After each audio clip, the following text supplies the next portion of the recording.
El alba, de Carlos Montemayor.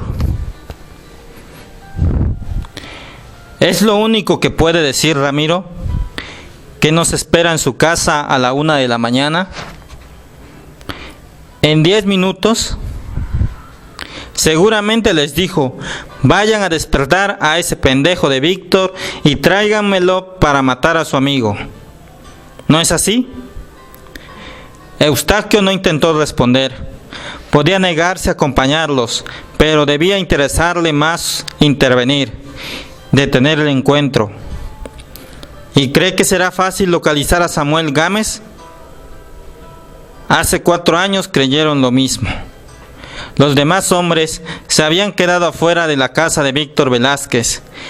Eustaquio empezaba a sentir prisa, inquietud, cuando Víctor se levantó de su silla. Alfredo tomó un gran suspiro y estiró las piernas como si hubiera caminado mucho tiempo. Siguieron con la vista la silueta de Víctor atravesando el patio de la casa. Alfredo se había enfrentado a Samuel Gámez 4 años antes, exactamente 4, en marzo de 1932. Ahora ese hombre había regresado, había cedido a la necesidad de la misma tierra, de los mismos hombres. Eustaquio no quiso preguntarse qué habría hecho él en su lugar. Tampoco importaba. Para Ramiro y Alfredo significaba una vez más la oportunidad de enfrentarlo, de matarlo. Para Eustaquio era un trabajo, una jornada igual a muchas otras, natural, necesaria, sin pasión, como el río que arrastra sus aguas o las auroras que vuelcan la luz sobre la tierra. Solo faltaba la certeza de quienes caerían esta vez. Se dirigió a la puerta, abrió y se detuvo en los peldaños de la entrada. Todos seguían ahí, montados a caballo, entre aquellos hombres. Raúl lo miró indolente, más que preguntando por la decisión de Víctor, esperando la respuesta. ¿Vas a venir?, dijo Eustaquio. Lo esperaremos unos minutos. ¿Va a venir?, dijo Eustaquio. Lo esperaremos unos minutos. Raúl asistió con la cabeza como si fuera un largo comentario, como si hubiera explicado minuciosamente lo que opinaba de la situación. Se volvió hacia los otros y esbozó una sonrisa triunfante, amistosa. Eustaquio sintió que refrescaba la noche. Era posible que el otoño dejara paso a un invierno sin lluvia, sin nieve. En la calle solo se oían los soplidos de los caballos y el golpe de los cascos. Buscó otro cigarrillo en la bolsa de su chamarra de cuero. Por momentos recordaba la ansiedad que desde adolescente lo apresaba cuando salía con su padre y sus tíos a cazar a la sierra. Cuando los rifles, las escopetas, los cartuchos, las alforjadas de viaje inundaban con un olor más vivo, más decididamente humano el espacio de la casa. Ahora era distinto, quizás por el amistoso interés de Ramiro, o por el temor que Alfredo se empeñaba en convertir en seguridad. Oyó las risas tersas, cálidas, de Santiago y de otro hombre, que habían encendido cigarrillos. Las voces llegaban como una reunión de afecto. Era un sonoro calor de tierra, de gozo, como si la noche tuviera una prisa que estuviese velando, que estuviesen custodiando. Alguno de ellos tendría que morir, o quizás ninguno, ni Samuel Gámez. La noche parecía segura, sin señales de lucha. Todo hombre sabe que matar aprende a escuchar los avisos de la tierra. Ahora nada escuchaba, nada advertía en el aire, en la noche que había refrescado, en el cielo donde la luna se expandía intensamente, como si solo iluminara la calma, la paz, el sueño de las cosas. Víctor salió por el costado de la calle. Eustaquio lo había sentido antes del relincho de los goznes de la reja. Antes de que llegara desde lejos el rumor seguro indemne del caballo. Sin volverse llamó a Alfredo. Los caballos inquietaron un poco, nerviosos, y agitaron los cuellos. Miró a Víctor que se aproximaba a ellos, el rifle sujeto a la montura, los cargadores en el cinto, el arma que pendía del costado, con su empuñadura de madera. Gonzalo le tendió a Eustaquio las riendas, extendió su mano derecha sobre el cuello de la bestia, acariciándola antes de montar. Cuando miró el reloj, era la 1:15. Llevaba 1 hora de retraso. Al rancho donde debía encontrarse con Samuel Gámez, podrían hacer 3 o más horas, tiempo suficiente aún para apostarse a los mejores sitios. Se encaminaron hacia el río, por el lado del callejón de Alvarado, cerca de los álamos. El agua bajaba de nivel. La quieta corriente del río apenas ascendía sobre las patas de los caballos. Subieron por la calle Lerdo y se dirigieron hacia las quintas. Eustaquio sentía en el silencio de los hombres no tanto el cansancio, sino la oscura nube de emoción que desprendían cada uno de ellos. Miró de soslayo a Alfredo. Venía fumando, fijo en sus sentimientos. Solo 3 de los hombres desconocían a Samuel Gámez, pero uno de ellos era el mismo, Eustaquio. No podía entender la prisa con que lo acosaban, tampoco que aquel regresara a las mismas tierras, que se enfrentara a este peligro. No sirven hombres que no lo conozcan, había dicho Ramiro. Con el odio se huele a cualquiera. Los sentirán a kilómetros de distancia, no lo dudes, pero bastará con los míos, había insistido Eustaquio. Bastará con Santiago y con Raúl. Ahora estamos bajo tus órdenes. Se necesita algo más que la autoridad, había replicado Ramiro. Se necesita enseñar a todos que no se puede matar, robar ganado, soliviantar indios, todo impunemente. Se necesita escarmiento. Pero Eustaquio se repitió que algo no marchaba bien, que no era necesaria esa gente, insistía. Ellos solo saben matar en calles y en grupos, no saben perseguir, no saben esperar. Si Gámez conoce igual que yo estos movimientos, sabrá cómo recibirnos, porque ha regresado por su voluntad. Ramiro ya estaba fuera de la casa, esperando. Un mozo mantenía sujeto de las riendas al caballo, que se agitaba con fuerza, reculando hacia la pared de la casa. ¿Decidiste venir, Víctor?, dijo al mismo tiempo que recorría con la mirada a los hombres. Me agrada que estés con nosotros. ¿Esos 2 son tuyos?, preguntó a Eustaquio, que asistió con la cabeza. Luego agregó: bien, señores, vamos hacia el rancho de los Velázquez, al rancho de los primos de Víctor. Debemos llegar antes del amanecer. No podrán encontrar todos en el rancho, advirtió Víctor, que se adelantó a todos. Está protegido como para evitar el asalto de 3 veces más hombres que nosotros.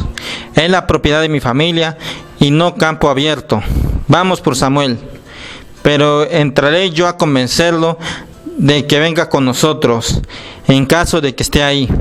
Ustedes permanezcan en la entrada como escolta, pero les advierto que Samuel no saldrá solo, y el que dispare, el que quiera matarlo, no alcanzará a verlo muerto, no tendrá tiempo de alegrarse con su muerte. ¿Estás de acuerdo, Ramiro? Eustaquio reconoció que la noche cobraba sentido, una orden que brotaba de la tensión de todos, de un movimiento imperceptible de las manos sobre las riendas, con las miradas puestas en Ramiro. Una nube de fuerza, de conciencia empezaba a cubrirlos, al palpitar en las manos que se apoyaban en las sillas y en las monturas, en los primeros brotes de la vida, de sentido, de la noche. Vio que Víctor advertía la respuesta callada de los cuerpos, de los ojos, la intención contenida de la pasión de esos hombres. Sintió simpatía por él, por su fuerza, Bueno, ya lo oyeron, señores, dijo Ramiro. Todos saben lo que hay que hacer, todos saben su parte, ya no haremos ningún cambio. Tiró la rienda hacia la izquierda y con vigor y el caballo giró nervioso, mordiendo el freno. Salieron por las huertas, al galope. El ruido de la tierra cubría a los hombres con un ruido adicional, más alto que el ruido de los cascos, que el piafar de los caballos, de una grata, intensa manera. Eustaquio pensó en los muchos años que no cabalgaban libremente de noche, sintiendo la libertad del viento, el silencio del mundo que es invulnerable al pensamiento de los otros, a la agitación que parece extenderse en el cuerpo de la bestia, en el tenso vigor de los cuellos, en el lento, acre sudor de su pelambre. Cada jinete llega a sentir en la montura la profundidad de su cuerpo y de su dicha de campo, de noche, de viento, de un silencio en que se percibe la voz de las cosas. Aunque al final del destino estuviese un hombre perseguido, aguárdase a un hombre la muerte, la religiosa caída última sobre el ruido innumerable, armonioso, caliente de la tierra. De vez en cuando miraba a todos, trataba también de descifrar la emoción que era incapaz de contener Alfredo, que lo hacía agitarse, acicatear al caballo, tensar el rostro como si estuviese mordiendo un nervio delicado, intenso, del que se sujetaban miles de pensamientos, de deseos, una inequívoca esperanza a lo que tendía su vida, su ansiedad, su prisa. Cerca de Villa Escobedo, alcanzaron a ver algunas fogatas perdidas de gambusinos. El olor de los arroyos, cuando los cruzaban, ascendía con el agua mojando bestias, jinetes, el cuero de las sillas, las botas. La noche había refrescado, pero todos sudaban, todos habían sido envueltos por la neblina calurosa de la fatiga. Próximos a San Rafael, sobre el monte que lo cubre, antes de descender al valle, se extendió el inmenso espejo sosegado de la presa.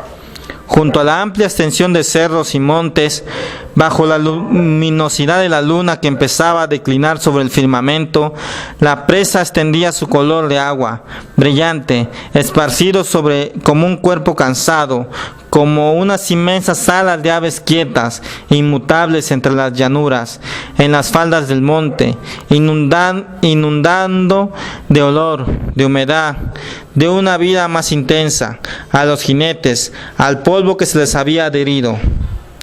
Cuando se detuvieron, las bestias resoplaban cansadas. Los hombres se dedicaron a caminar, a desentumecer las piernas. Raúl sacó de las alforjas 2 botellas de brandy y las tendió a los hombres. Cuando terminaron de beber, pasó el resto a Eustaquio, que se apoyaba en un fresno, tratando de escuchar a Ramiro y a Víctor, que discutían a lo lejos. Oía la fuerza de las voces y Ramiro estaba a la defensiva. Eso significaba que Víctor tenía razón, o que era el más fuerte. A unos pasos, unidos por el mismo interés, Eustaquio sintió que alguien más escuchaba. No quiso volverse inmediatamente. Trató de sentir los rasgos de esa nube de prisa que se había acercado. Era una emoción de miedo, no de venganza, no de valor ni de odio.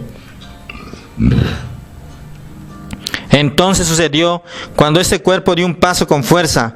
Es un arma, alcanzó a pensar vertiginosamente, mientras su mano con más rapidez apuntaba ya a Alfredo, quien se sorprendió de verse encañonado por un arma que parecía ascender de la oscuridad, de la hierba, de las raíces del árbol, de una remota y peligrosa advertencia de abismos, de vacío, en el que también Santiago, el nombre de Eustaquio, le susurró con firmeza, pero como si en su voz estuviese una sorpresa infantil, inocua, ajena a ese momento. Vuelva a enfundar, Alfredo, tranquilícese. Luego la voz tenue lo apartó de ahí, como si el cuerpo de Alfredo lo hubiera perdido. como si el cuerpo de Alfredo lo hubiera pedido, como si solo hubiera estado esperando una señal para huir. Eustaquio se retiró con suavidad, sin levantarse de la tierra, girando casi imperceptiblemente sobre el fresno. Tomó la botella de brandy y avanzó hacia Ramiro y Víctor. «Son las 4 de la mañana», dijo, cuando lo sintieron aproximarse. «Creo que en 10 minutos más podríamos continuar, si ustedes lo disponen así». Les tendió la botella. La noche era más fría junto al río. El olor de la corriente, el ruido de los grillos, algunos relinchos, le hacían sentir que estaban encerrados, que iban penetrando en un lugar techado, no a la intemperie. Antes de preguntarlo, Eustaquio pensó en la tensión de Alfredo, en la propia rapidez con que él mismo había actuado. No para calmarlo, sino para amenazarlo, para encañonarlo, para hacerle sentir que el mando era suyo, no de él, que las armas las desenfundaba él, no otro. Pero en el fondo se sorprendió por verse defendiendo a Víctor, no a Ramiro, y aún al acercarse había preguntado sonora, calmadamente, «Cuando ustedes digan». Esto era un movimiento nuevo. Recordó que el ansar yace al fondo de la ciénaga y se siente su movimiento de agua, como si desde su escondite alcanzara a proyectarse su presencia. Cuando un venado se esconde, cuando un animal se mueve entre la maleza, su movimiento llega a percibirse lejos, fuera de las ramas, en otros lugares del bosque, de los matorrales, y son señales de que esa vida está ahí, de que se mueve el mundo, de que el destino se abre viviente ante la presa. Es el lenguaje secreto con que la vida se comunica antes del último encuentro. Y en el silencio de las cosas, de las ramas, del viento, en el peligro del aire, de la quietud, la presa también presiente, advierte la huella, la pista del que lo sigue. Las señales son para ambos, y ambos se advierten, se yerguen sobre esos avisos, sobre el mundo que crean. También Él nos espera, se dijo Eustaquio. Él sabe que alguien como nosotros se aproxima, que alguien como nosotros va a encontrarse junto a Él. Debe saberlo, y esto no lo comprende Ramiro, sino Él, dijo Eustaquio, preparando su pregunta, mirando la silueta de los hombres, sintiendo el olor de Víctor, porque el miedo es una señal, es el movimiento que produce la muerte, la presencia del animal que detrás de los arbustos se mueve, se esconde y puede también morir. Haría que uno de sus hombres cuidara a Ramiro y el otro a Alfredo. Además, que actuaran o murieran o comprendieran, no importaba, pero él debía cuidar a Víctor, debía mirar a través suyo, cuidar el menor movimiento de lo que debe morir, de lo que puede matar. Ramiro bebió 2 tragos de brandy. Víctor tomó un largo trago y tendió la botella a Eustaquio. Este la llevó a la boca, pero no bebió. Dejó que el brandy corriera los labios, calentara, quemara la lengua, las encías. Luego escupió. Entonces preguntó con voz cierta, atento, a ver cómo se agitaba la maleza, pues una idea comenzaba a aclararse en él, mostrándole otra vez la acción compleja y simple de lo que persigue, del miedo que acosa también a los que persiguen. ¿Qué hizo Samuel Gámez? Ha matado a Eustaquio, dijo Ramiro en tono de terminar la conversación. Eso ha hecho, matar. Víctor se sorprendió, se volvió hacia Eustaquio como si no lo conociera, como si por primera vez se hubiera dado cuenta de que iba con ellos. Escuche, contestó Víctor. Se defendió de 4 hombres que intentaron matarlo. Se defendió de 4 asesinos, Eustaquio. Ramiro pareció no haber escuchado las palabras de Víctor, no haber registrado la fuerza de la voz. Por eso ninguno de los hombres debe atacar, insistió. Si lo hicieran, yo sería el primero en disparar. ¿Me comprende, Eustaquio? Con precisión, con tranquilidad, Eustaquio iba sintiendo el peligro, no porque Víctor se opusiera abiertamente a las instrucciones de Ramiro Chávez, sino porque no bastaba con acercarse a un hombre o llegar con una orden de aprehensión, no bastaba ahora con ser autoridad, tampoco bastaba con que se dijera que Samuel Gámez era un reo, un prófugo. Víctor era necesario para acarearse con él. Gámez no saldría solo, tampoco lo encontrarían desarmado, pues entonces no hubiera vuelto, ciertamente, al mismo lugar. Quizás no era solo un bandolero, quizás en verdad muchos mineros estaban tras él, como afirma Víctor. Otra vez volvió a sentir Eustaquio que no tenía sentido venir así. Víctor esperaba la respuesta en calma, con paciencia. Todo parecía guardar sin prisa, sin malicia. Separó los labios como para respirar o agregar algo más. ¿Me comprende, Eustaquio?, volvió a decir. Por fin. Deben tenerlo claro sus hombres, porque ellos deben contener a los otros. Tienen miedo a matar, miedo de que los maten. Eustaquio lo escuchó con cierto agrado. Sentía a lo lejos el movimiento de los hombres, el olor de la tierra, la frescura de los álamos y de los fresnos. Todo parecía armonioso, en paz. El ruido del agua en el río, el relincho de los caballos, las voces, las botellas continuaban en sus manos, ahora ya con el cristal caliente. Comenzaba a tener una idea completa, cabal, del juego peligroso de Ramiro Chávez. De alguna oscura manera subió por la tierra, por el ruido de la corriente, por su cuerpo, la certidumbre de la muerte, de que más de uno de ellos moriría. Los demás atestiguarían después la contumacia y el ataque de Gámez a Víctor. Afirmarían que matarlo fue necesario. Todos estaban advertidos, tenían que matarlo. Pero lo importante ahora, lo que explicaba que la noche fuese real, que la persecución fuese cierta, era que al fondo de la maleza que lo rodeaba, que empezaba a aclararse, Víctor comprendía lo que deseaba hacer.